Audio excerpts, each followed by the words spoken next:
Hey everyone, and welcome to this mini art journal flip through. My name is Amanda. You may know me as Amanda's Work, and I'm super excited to share this journal with you all. As you can see, she is very fat, she is very well fed, and like she's falling apart. Like if you can see the spine here, she's falling apart because it's like super heavy, but these journals are just the best. Like they're just jam-packed and they're filled with lots of inspiration. So I'm very excited to share it with you all. Plus, I just care about her. She means a lot to me. So, yes, let's get right into it. This is a talent art creation sketchbook.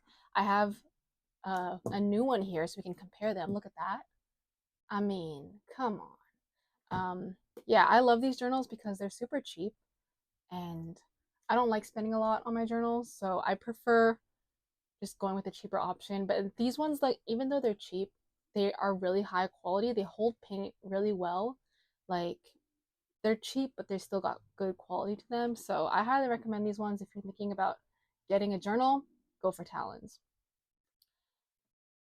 So I started this journal in January of 2025. So finished it in May. So it's about like 5 months of work. And yeah, this guy's just filled to the brim. So there's lots to share. I also used this journal in January to start off my journal every day for the month of January series. If you're over on Instagram, you've probably seen it. You probably heard of me because of that series. It's kind of a series where I just journal every day for the month of January, and I make something. So if you kind of see these pages and they look familiar, that's where they're from. And yeah, so like I started it in January, and then didn't really do that much afterwards. But then I kept going with it. Like it picked up. I usually take a little bit of a break after January because I'm just doing so much in January, and then I get tired. So February, I do less, but then March, April, things usually pick up again. And a lot of these are mainly kind of gouache painting. I also use a lot of acrylics, and so you can see like even though I'm using kind of heavy paints, they still hold up really well with this journal. And yeah, sometimes the pages do um, squish together or they stick together, but it's okay for me. Like I'm not too bothered by it, but I know some people can get bothered by that. So, but there's things that I do like this. I put paper in between my pages so that they won't stick together as badly.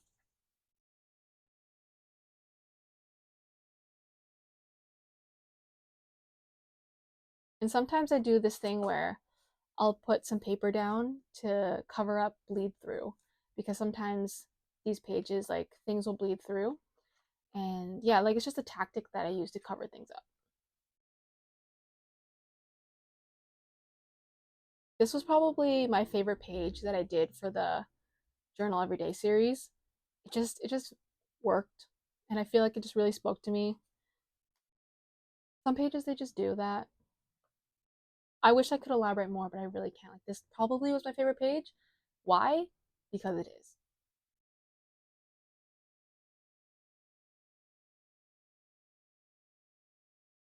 And a lot of these pages kind of stemmed from starting something else and then coming back and working on this.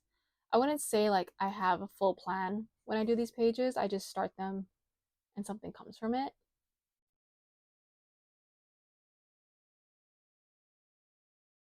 And I also didn't do these pages in order.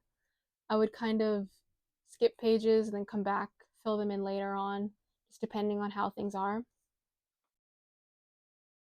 Like here, this page here was one of my last pages that I did because I'm really into bugs right now. So yeah, that's the story with that. I don't do like page by page like in order. I always do them like everywhere, and then I come like fill in pages in the beginning and the end. I don't do them in order. And sometimes I don't finish pages. I'm completely okay with not finishing pages. Sometimes a page just doesn't want to be finished, and that is completely okay. This one surprisingly did numbers on Instagram. I don't know why, but Instagram was feeling this one. I think it was the highest viewed for my January series. Like, I don't think it's my best work, but I think the message of it really spoke to people. The message was kind of like make mistakes, it's okay. And it hit.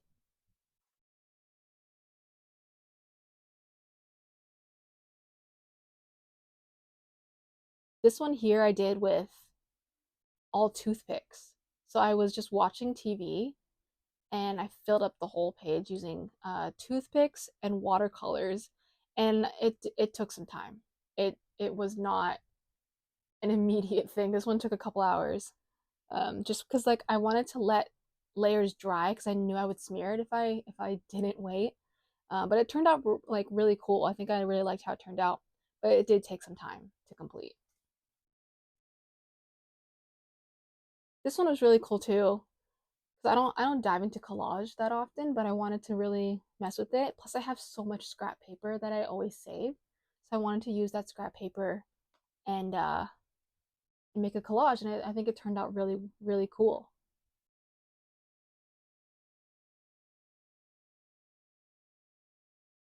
This one was really fun as well.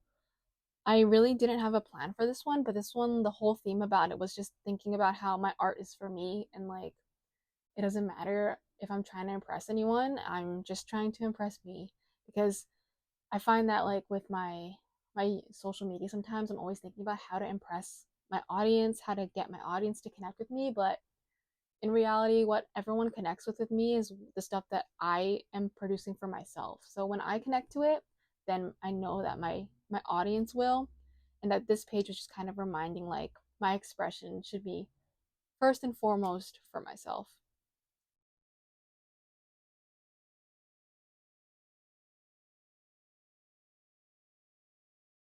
Some more attempts at collage work. You can see here my journal's falling apart. But this page is cool too. I used a stamp. I stamped the whole thing first and then just went from there. Sometimes I kind of have like a little idea of what I want to start with and then I work from there. So the idea was to stamp, and then I waited a little bit and then I was like, well, okay, I want to add these fish, and things just work from there.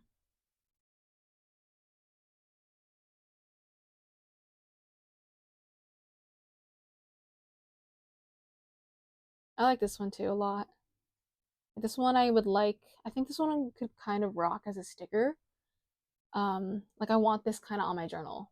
I want this on the front of my sketchbook to remind myself that I can do whatever I want.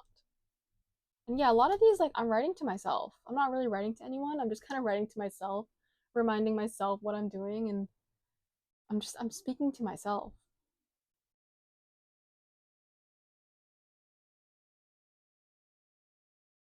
A lot of gouache paint. I got a new Himi set that I broke in, and I've been using a lot of that gouache paint in a lot of my work because they've been going moldy for people. So I'm trying to use it up really quickly so that I'm not, so that if it goes moldy, at least I didn't waste a lot of it. This one was really cool for the first couple of days, and then they just kept sticking together. Like all of this paint just kept sticking together. So this is your realities of using acrylic paint in this journal, is that sometimes you will get situations where they do like it's not gonna last. It's gonna the longevity of it isn't there, but just take your pictures of it, when you first make it, and you'll be fine. But yeah, the acrylics definitely stuck together. I could have put a bit more paper, but it's okay. Here, sticking together. But like for me, it's okay. Like this is kind of just a sketchbook, an art journal. It's nothing like I'm not presenting this to clients. I'm not selling this stuff. This is for me only. So it's okay if things stick together. Yeah, so I'm not too bothered by it.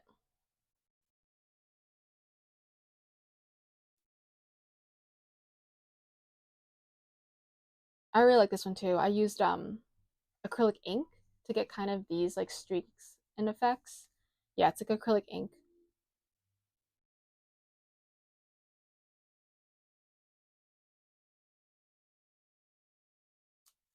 Yeah, so some of these are a mixture of January pages, and then I came back and filled them in with just some free pages whenever I had some extra time that I wanted to work on this journal.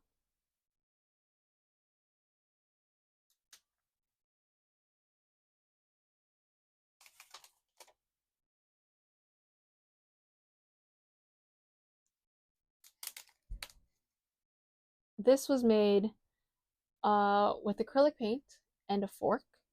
I just scraped it everywhere. I love it. It's just chaos and it's a great pattern. And yeah, it's also just super therapeutic to like do this for like some time, like do this for an hour. It's like very zen. So I highly recommend trying it if you haven't.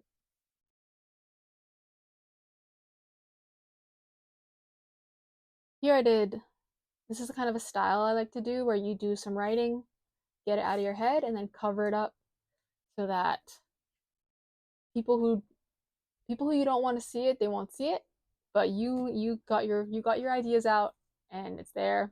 And there's an actual term for it. I just can't remember it right now, but it's basically when you write things and you cover it up. Bible verse, and of course, my paint stuck together. I know like I'm saying it like it's a really bad thing, but it really does it I don't care about it that much. Even though I'm pointing it out every time, but it's something that if you paint a lot, it's bound to happen, so don't worry about it too much, okay?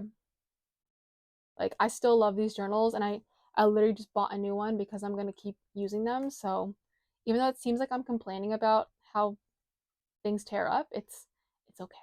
I'm still happy.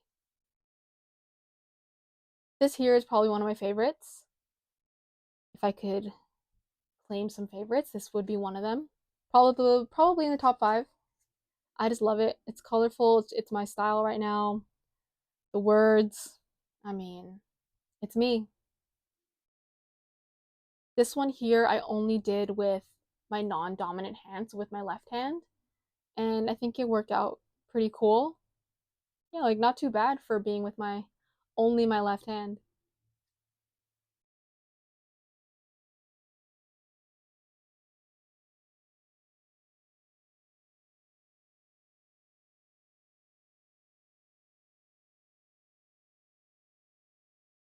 So here's just some writing on consistency, some reminders for myself.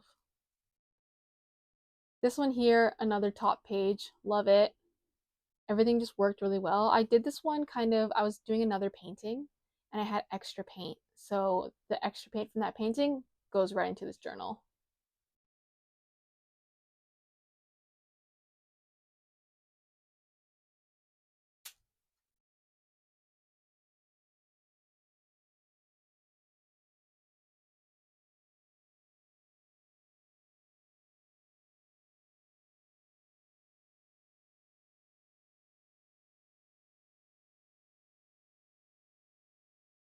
And I find that a lot of my pages kind of have that element of like I love just adding faces to things. So flowers, bugs, I want to add faces to it.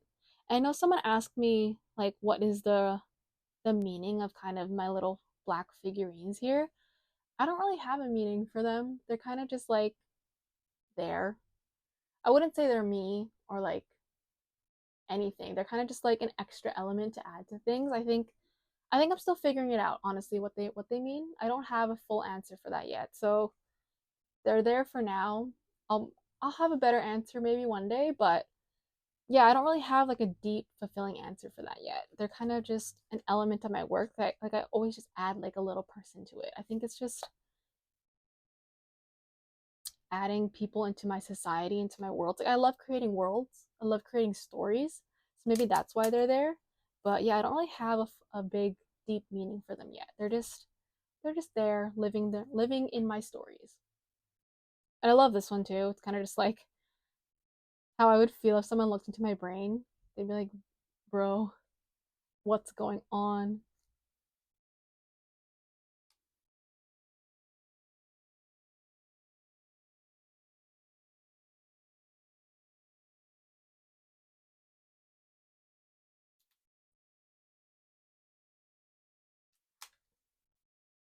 This one here I didn't even bother finishing. Sometimes you do a page and you're like halfway through and you're just like, you know what?